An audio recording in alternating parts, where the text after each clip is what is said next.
Hey guys, I'm back for another couple pages of wonder.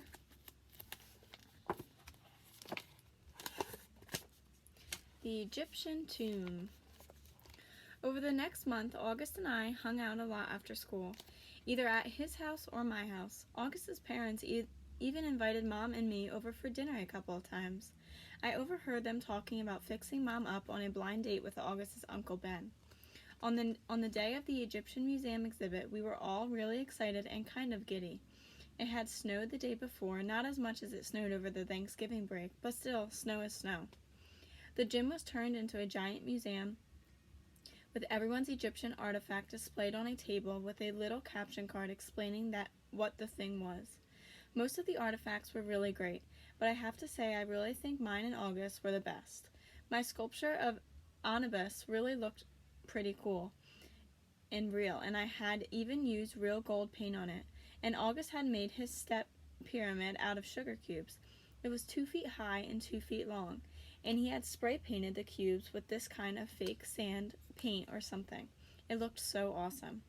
We all dressed up in Egyptian costumes. Some of the kids wore Indiana Jones type archaeologists. Some of them dressed up like pharaohs.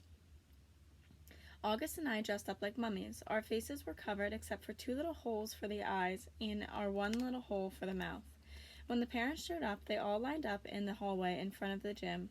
Then we were told we could go get our parents, and each kid got to take his or her parent on a flashlight tour through the dark gym. August and I took our moms around together. We stopped at each exhibit, explaining what it was, talking in whispers, answering questions since it was dark. We used our flashlights to illuminate the artifacts which we were talking. Sometimes, for dramatic effect, we would hold the flashlights under our chins while we were explaining something in detail. It was so much fun, hearing all these whispers in the dark, seeing all the lights zigzagging around the dark room. At one point, I went over to get a drink at the water fountain. I'd even taken the mummy wrap off my face. "Hey, Summer," said Jack, who came over to talk to me. He was dressed like the man from the Mummy. "Cool costume." "Thanks." "Is the other mummy August?" "Yeah." Hey, do you know why August is mad at me?" "Uh-huh," I nodded. "Can you tell me?" "No." He nodded. He seemed bummed. "I told him I wouldn't tell you," I explained. "It's so weird," he said. "I have no idea why he's mad at me all of a sudden. None. Can you at least give me a hint?" I looked over at where August was across the room, talking to our moms. I wasn't about to break my solid oath that I wouldn't tell anyone about what he overheard at Halloween, but I felt bad for Jack. "Bleeding scream," I whispered in his ear, and then walked away. Alright guys, the next section is part 4. This one is told by Jack, so this one is narrated by Jack. "Now here is my secret. It is very simple. It is only with one's heart that one can see clearly. What is essential is invisible to the eye." The call. So in August, my parents got a call from Mr. Tushman, the middle school director, and my mom said maybe he calls all the new students to welcome them, and my dad said that's a lot of kids he'd be calling. So my mom called him back, and I could hear her talking to Mr. Tushman on the phone. This is exactly what she said. "Oh, hi, Mr. Tushman. This is Amanda Will returning your call." Pause. "Oh, thank you. That's so nice of you to say. He is looking forward to it." Pause. "Yes." Pause. "Yeah." Pause. "Oh, sure." Long pause. "Oh, uh-huh." Pause. "Well, that's so nice of you to say." Pause. "Sure. Oh, wow. Oh." Super long pause. "I see, of course. I'm sure he will. Let me write it down. Got it. I'll call you after I've had a chance to talk to him, okay?" Pause. "No, thank you for thinking of him. Bye-bye."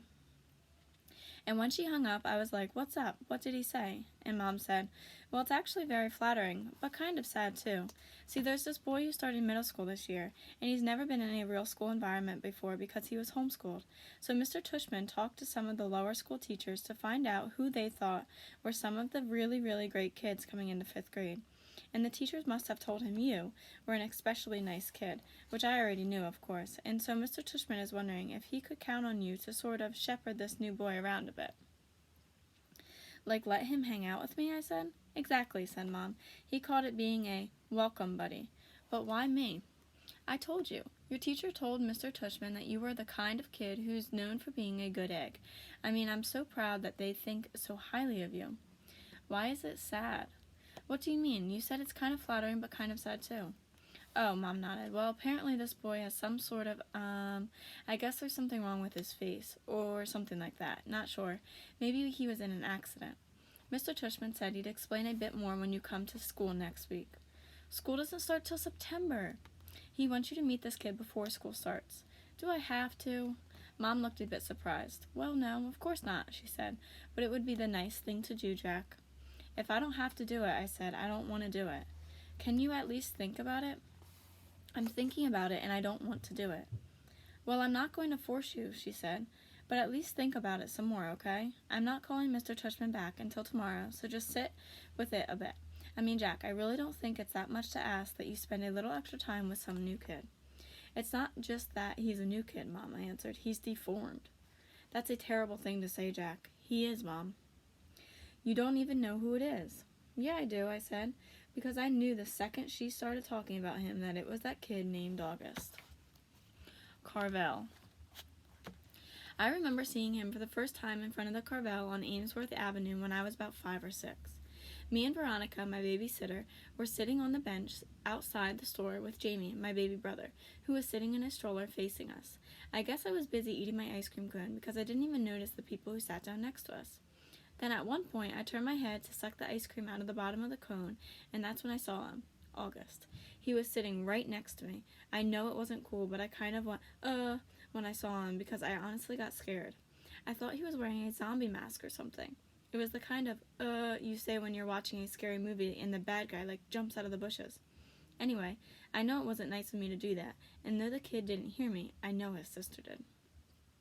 Jack, we have to go, said Veronica. She had gotten up and was turning the stroller around because Jamie, who had obviously just noticed the kid too, was about to say something embarrassing. So I jumped up kind of suddenly, like a bee had landed on me, and followed Veronica as she zoomed away. I could hear the kid's mom saying softly behind us, Okay, guys, I think it's time to go. And I turned around to look at them one more time. The kid was licking his ice cream cone, the mom was picking up his scooter, and the sister was glaring at me like she was going to kill me. I looked away quickly. Veronica, what was wrong with that kid? I whispered. Hush, boy, she said, her voice angry. I love Veronica, but when she got mad, she got mad.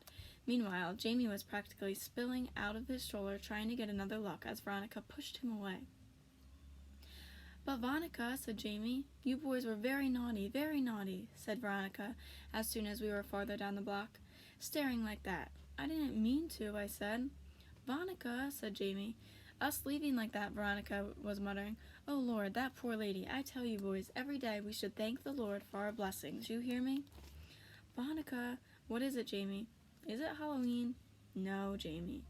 Then why was that boy wearing a mask?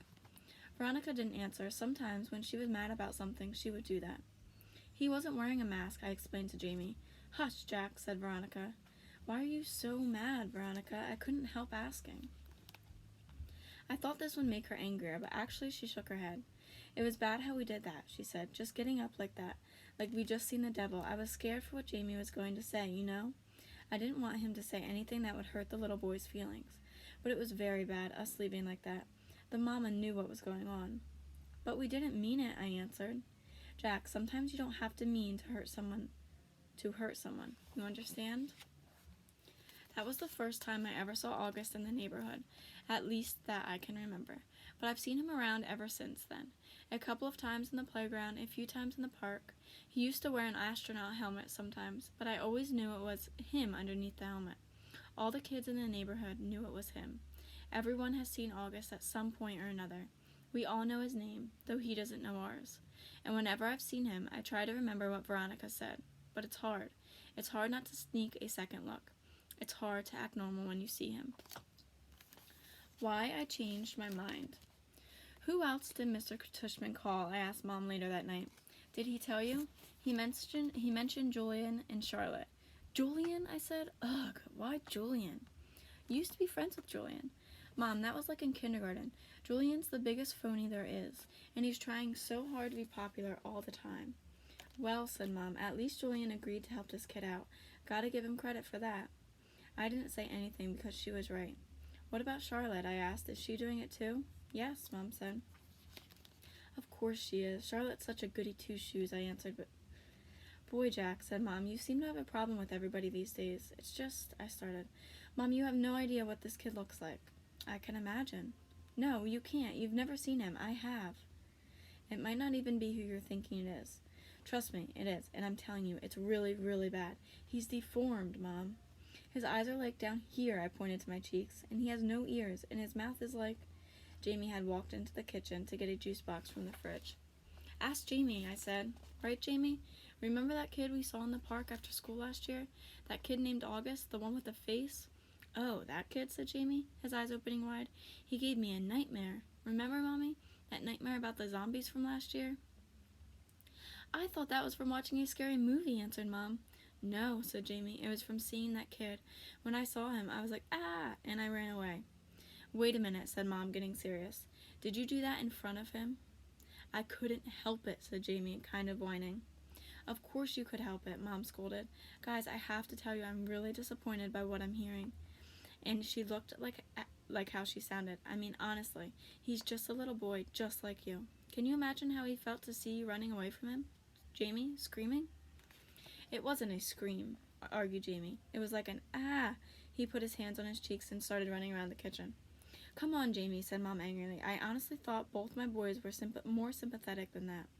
What's sympathetic? Said Jamie, who was only going into the 2nd grade.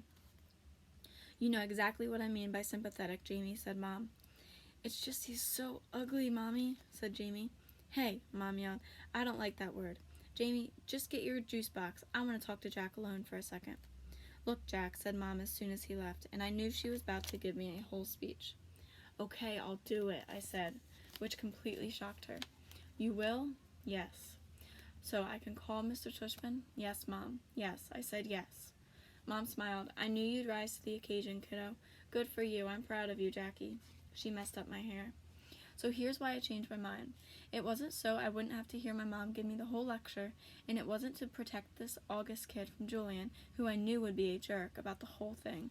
It was because when I heard Jamie talking about how he had run away from August going, ah, I suddenly felt really bad. The thing is, there are always going to be kids like Julian who are jerks. But if a little kid like Jamie, who's usually a nice kid, can be that mean, then a kid like August doesn't stand a chance in middle school. Alright guys, we're going to stop there for today.